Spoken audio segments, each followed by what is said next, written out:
नमस्कार दोस्तों, आपका फिर से स्वागत है पार्ट 2 में chapter 1 querying and SQL functions. ये IP class 12th NCERT CBSE course के अंदर है।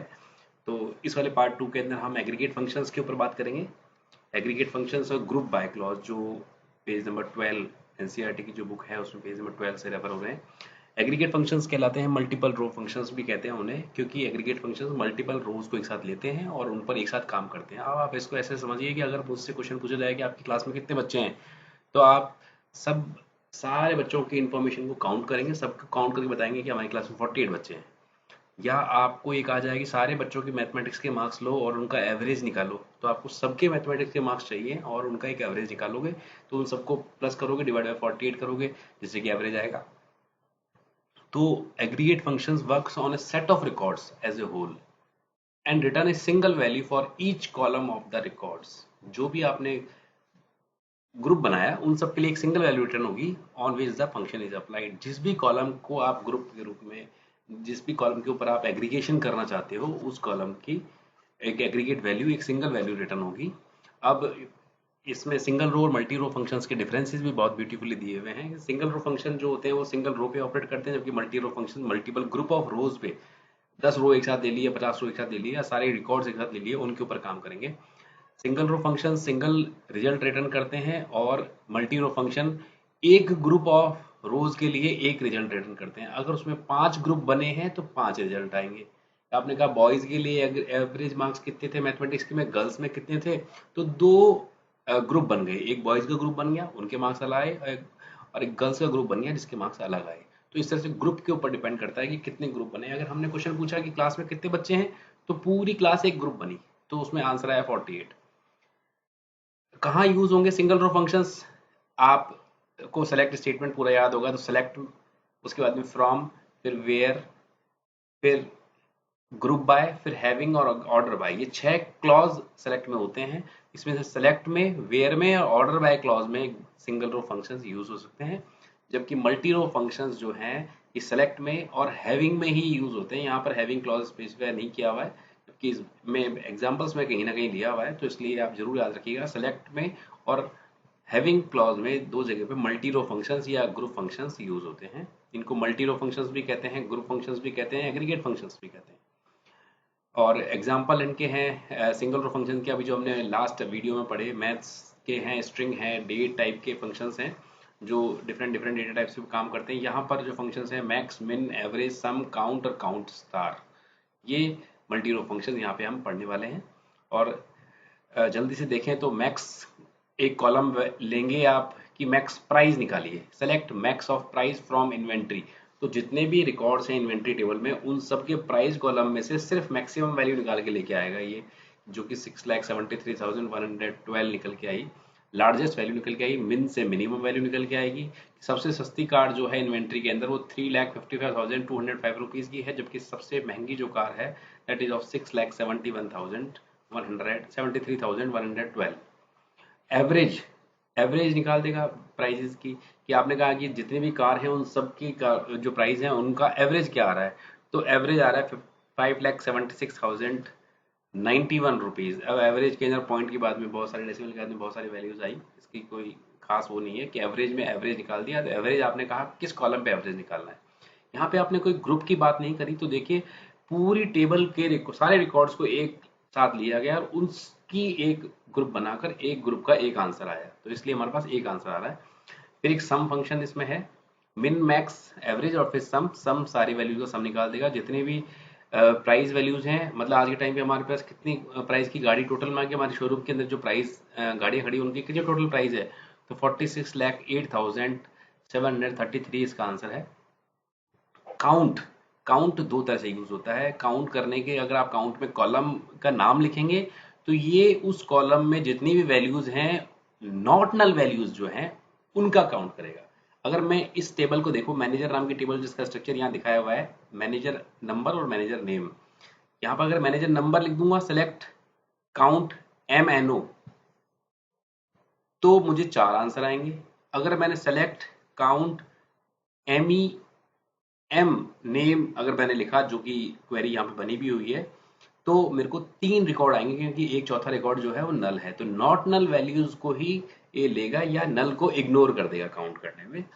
अगर आपने काउंट स्टार लिखा तो सारे रिकॉर्ड्स की काउंट करके लेके आएगा। इस टेबल में कितने रिकॉर्ड है? 4 रिकॉर्ड है, चाहे उसमें नल ही क्यों ना पड़े हो, आपको रिकॉर्ड 4 दिखाएगा। अगर यहाँ पे 4 एक कॉलम की टेबल होती जिसमें 4 रिकॉर्ड होते, अमित, कवरीत, कविता और नल, तो ये 4 आंसर ही देता आपको काउंट स्टार। अब कुछ एग्जांपल्स इसी के ऊपर कि total number of records find out करें तो select count star from inventory. आपने कहा कि सिर्फ वही वाले काउंट करें, टोटल रिकॉर्ड्स वही इन्वेंट्री काउंट करें जहां पे मॉडल VXI है, तो आपने वेयर में कंडीशन लगा दी, where model equal to VXI। तो जो मॉडल VXI वाले रिकॉर्ड्स हुए वो अलग फिल्टर हो गए, उनका एक ग्रुप बना और उनकी काउंट निकाली गई। मतलब इन्वेंट्री टेबल में अगर आप देखेंगे तो उस इन्वेंट्री टेबल से सिर्फ आपको VXI वाले मॉडल के जो काउंट्स थे वो निकाले और उसके बेसिस पे आपको दिखाया। Display the total number of different types of models. अब कितने मॉडल्स हमारे पास हैं?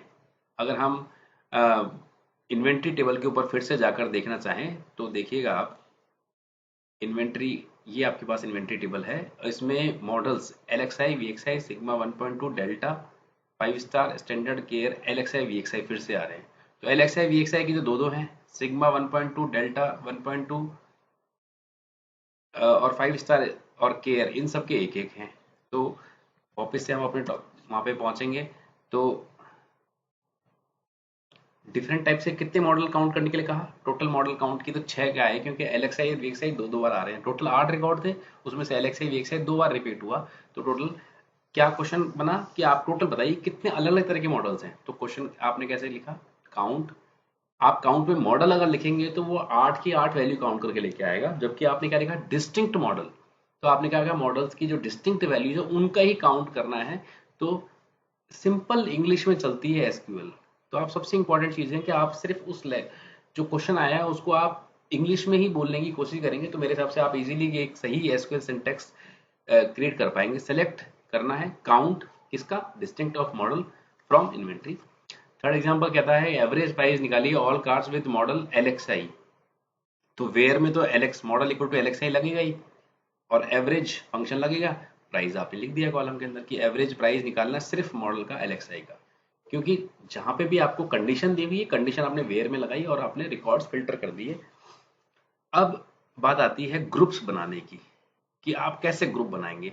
तो देखिए इसमें ग्रुप बाय क्लॉज दिया हुआ है, select column name from table name, group by, फिर आप जो कॉलम कहेंगे उस पर ग्रुपिंग होगी।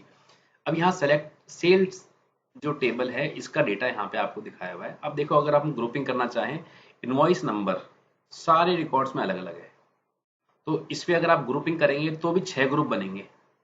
कार आईडी पर आप ग्रुप करेंगे तो देखिए एक कार आईडी D001 या D002, इसमें 6 के 6 के सब में कार अलग अलग है, 122 E1 S02। कस्टमर आईडी जरूर हमारे पास C000001 और C0001 2 बार आया हुआ है। तो अगर आप क्वेश्चन पूछते हैं इस कस्टमर ने कस्टमर वाइज ग्रुप करो और बताओ कितनी कितनी कारें खरीदी, तो हम देखेंगे एक तो C001 का ग्रुप बनेगा, एक C002 का ग्रुप बनेगा, एक C004 का ग्रुप बनेगा। ये 1 पहले आ चुका है इसलिए उसका ग्रुप बन चुका, 3 नहीं आया 3 का ग्रुप बनेगा, 2 पहले आ चुका है इसलिए इसका ग्रुप बन। तो आपने क्या कहा कि आप काम काउंट करके बताइए कि कस्टमर वाइज कितनी कार्स इन्होंने परचेज की। तो आप कस्टमर आईडी पर ग्रुप बना दीजिए और फिर आप खुद काउंट कर लीजिए, एक दो कार कस्टमर आईडी 1 के लिए आएगा, 2 के लिए 1 और 2 2 आएगा, 3 में 1 आएगा और 4 में भी 1 आएगा। तो टोटल में आगे इस तरह से 2 2 4 और 3 और 4 के अंदर 1 1 6 टोटल में आगे हमारी कार सेल हुई। अब आप पेमेंट मोड पे अगर आप ग्रुपिंग करेंगे तो देखिए क्रेडिट कार्ड 2 बार आ रहा है, तो कितने क्रेडिट कार्ड से कितने पेमेंट हुए, तो 2 पेमेंट हुए क्योंकि आपने काउंट करने के लिए कहा। कितना पैसा क्रेडिट कार्ड से आया, तो ये आप सेल प्राइस को जब सम करेंगे तो ये वाला पैसा क्रेडिट कार्ड पर और ये वाला पैसा क्रेडिट कार्ड पर आपका सम हो जाएगा। आपने क्या लिखा, select payment mode comma sum of sale price, select payment mode पे करें और सम ऑफ सेल प्राइस लेके आए, तो पेमेंट मोड भी दिखाएं और उसका सम दिखाएं सेल प्राइस का। तो क्रेडिट कार्ड पर इसको 2 रिकॉर्ड मिलेंगे जो दोनों रिकॉर्ड का टोटल सम कर देगा। ऑनलाइन के अगेंस्ट में एक ही रिकॉर्ड मिला तो उसने वही दिखा दिया, चेक में भी वही दिखा, बैंक फाइनेंस में इसमें 2 वैल्यू दिखी, तो इन दोनों का सम कर देगा वो। तो हमें ग्रुपिंग देखनी होती है कि हम किस चीज पर ग्रुप कर सकते हैं, जहां पे ग्रुप बनते हैं। इनवॉइस नंबर कॉलम पर सारी वैल्यूज अलग अलग है, इसमें कोई ग्रुप नहीं बनेगा, इसमें एक एक एक एक 6 ग्रुप बनेंगे, इसकी कोई सिग्निफिकेंस नहीं होती, क्योंकि 6 ही रिकॉर्ड आपके पास टोटल मिलाकर है। तो कार आईडी जो आपकी अगर डुप्लीकेट रिपीट हो रही है तो आप उस पर बना सकते हैं। कस्टमर आईडी सेल डेट के ऊपर बना सकते हैं, अगर एक ही डेट को मल्टीपल सेल हुई तो आप निकाल सकते हैं कि सेल डेट पे कितनी सेल हुई, कितनी कार सेल हुई, वो निकाल सकते हैं। पेमेंट मोड पर, एम्प्लॉय आईडी पर, क्योंकि एक एम्प्लॉय ने कौन कौन सी कारें बेची, 7 नंबर के एम्प्लॉयज ने एक दो कार बेची हैं, उनकी टोटल सेल कितनी है, तो दोनों की टोटल सेल निकाल देगा सिस्टम। तो आप ग्रुप के बेसिस पर काम करें। तो ग्रुप के लिए कैसा है, सेलेक्ट और उसके आगे कुछ कॉलम के नंबर्स आएंगे, फ्रॉम टेबल नेम, और ग्रुप बाय में वो कॉलम देंगे जो आपको जिस पे ग्रुपिंग करनी है। अब यहाँ पर एक बहुत इंपॉर्टेंट टॉपिक, जो इंपॉर्टेंट पॉइंट जो मैं बताना चाहता हूँ आपको, कि आपके सेलेक्ट क्लॉज में वही कॉलम आ सकते हैं जो ग्रुप में हैं, या फिर एग्रीगेट फंक्शंस आ सकते हैं। आप सेलेक्ट के अंदर कस्ट आईडी ले रहे हैं तो कस्ट आईडी आपका ग्रुप में होना चाहिए, ये मैंडेटरी कंडीशन है। तो या फिर सेलेक्ट में एग्रीगेट फंक्शंस आ सकते हैं, काउंट, सम, मिन, मैक्स, एवरेज। ये जो एग्रीगेट फंक्शंस अभी हमने पढ़े, 6 एग्रीगेट फंक्शंस, मिन, मैक्स, एवरेज, सम, काउंट और काउंट स्टार, ये 6 एग्रीगेट फंक्शन जो हमने पढ़े वही के वही या तो वो आएंगे सेलेक्ट क्लॉज के अंदर, या फिर जो ग्रुप बाय क्लॉज में हमने कॉलम्स नाम दिए हुए सिर्फ वही आ सकते हैं। आप यहाँ पर ये नहीं लिख सकते कि कस्टमर आईडी के साथ आपने नीचे ग्रुप में तो सिर्फ कस्टमर आईडी ही लिखा और ऊपर आपने सेलेक्ट में लिखा customer ID comma employee ID पे दिखा दो, ये अलाउड नहीं करेगा। क्योंकि सिस्टम काम कैसे कर रहा है, सिस्टम ने क्या किए, ग्रुप बाय किया कस्टमर आईडी, तो उसने पहला एक ग्रुप बनाया कस्टमर आईडी का, फिर उसने आपने क्या कहा, काउंट करो हर कस्टमर ग्रुप के लिए, तो C001 के लिए उसको 2 कार मिली, C002 के लिए 2 कार मिली, 3 के लिए 1 और 4 के लिए 1, तो इसने ग्रुपिंग करके ले लिया। अब आप कह रहे हैं इसमें एम्प्लॉय आईडी और डाल दीजिए, तो एम्प्लॉय आईडी डालने के बाद में ग्रुप नहीं बन पा रहा। अगर आप यहाँ पे customer ID comma employee ID लिख देंगे तो जरूर वो ग्रुप बन जाएगा। आप कॉमा करके ग्रुप बाय में भी कॉमा कॉमा लगा के मल्टीपल ग्रुप्स बना सकते हैं, एक ग्रुप पे दूसरा ग्रुप, दूसरे ग्रुप पे तीसरा ग्रुप, मतलब एक हिरार्की बन जाएगी ग्रुप्स की भी। अभी हम सिंपल क्वेरी समझ रहे हैं तो इसलिए ये इजी क्वेरीज हैं। यहाँ देखिए, display the customer ID and number of cars purchased.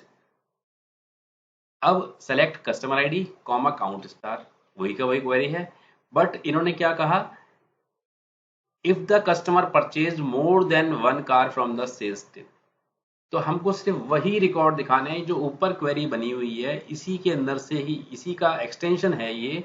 इन्होंने कह दिया कि भाई कस्टमर और नंबर ऑफ कार जो परचेज करी वो तो दिखा दिया आपने, परंतु मुझे सिर्फ वही रिकॉर्ड दिखाओ जिन्होंने एक से ज्यादा कार परचेज करी है, मतलब ये 2, 3 और 4 नंबर के जो कस्टमर है ये नहीं आने चाहिए। तो आपके पास एक एडिशनल कंडीशन हो गई, और ये कंडीशन कॉम्प्लिकेटेड है, ये कंडीशन आसान कंडीशन नहीं है। ये कंडीशन क्या कहती है कि जिन्होंने जितनी कार्स किसी कस्टमर ने परचेज की, तो वो कब आएगा, जब ग्रुप बन जाएगा। आपने ग्रुप बनाए, 4 रिकॉर्ड बने, और हर कस्टमर के अगेंस्ट में टोटल नंबर ऑफ कार्स आ गई, तो ग्रुप बन गया। अब ग्रुप के अंदर से हमको फिल्टर लगाना है कि जिसके पास जो जो काउंट आया, जिसके पास भी काउंट एक से ज्यादा है सिर्फ वही दिखे। तो आप ऐसी जो ग्रुप फिल्टर्स होते हैं उसको लगाने के लिए आपके पास एक हैविंग क्लॉज होता है।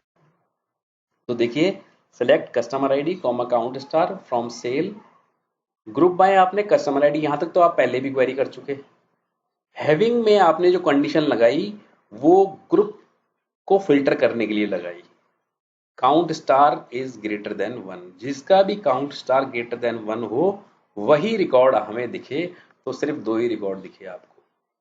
हैविंग में आप चाहो तो लगा सकते हो कि कस्टमर आईडी इक्वल टू 002 होना चाहिए, 0002 होना चाहिए, परंतु ऐसी कोई भी कंडीशन जो वेयर में लग सकती है उसको वेयर में ही लगा के रिकॉर्ड फिल्टर करने चाहिए, क्योंकि पहले वेयर एग्जीक्यूट होता है फिर हैविंग। हैविंग सबसे लास्ट में एग्जीक्यूट होगा ना, कि भाई सब कुछ ग्रुपिंग हो चुकी, ग्रुपिंग होने के बाद में आपने ग्रुप में से भी कुछ फिल्टर कर दिया, तो ये हमारा ग्रुप का रिजल्ट था। इस ग्रुप में से भी कौन से रिकॉर्ड फिल्टर करना है, जिनका की काउंट का जो नंबर आया है वो 1 से ज्यादा है।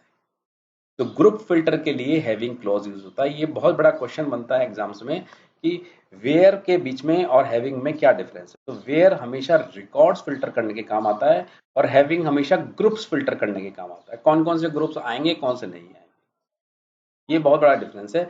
आप चाहें तो सिंपल कंडीशंस भी हैविंग में लगा सकते हैं, परंतु दैट इज नॉट रिकमेंडेड, क्योंकि आपने, अगर आप कह रहे हैं कि इस क्लास के सारे बच्चों के ऊपर कुछ कॉम्प्लिकेशन क्वेरी एग्जीक्यूट करो और उसमें से भी सारे बच्चों पे करने के बाद में एक ही बच्चे का आंसर आने वाला है, तो आप जो कॉम्प्लिकेशंस पहले रिमूव कर सकते हैं वो पहले ही आप वेयर में ही एग्जीक्यूट कर दें, जैसे कि पूरे रिकॉर्ड्स में से जो जो रिकॉर्ड्स पे ग्रुप बनने हैं सिर्फ वही रिकॉर्ड रह जाएं।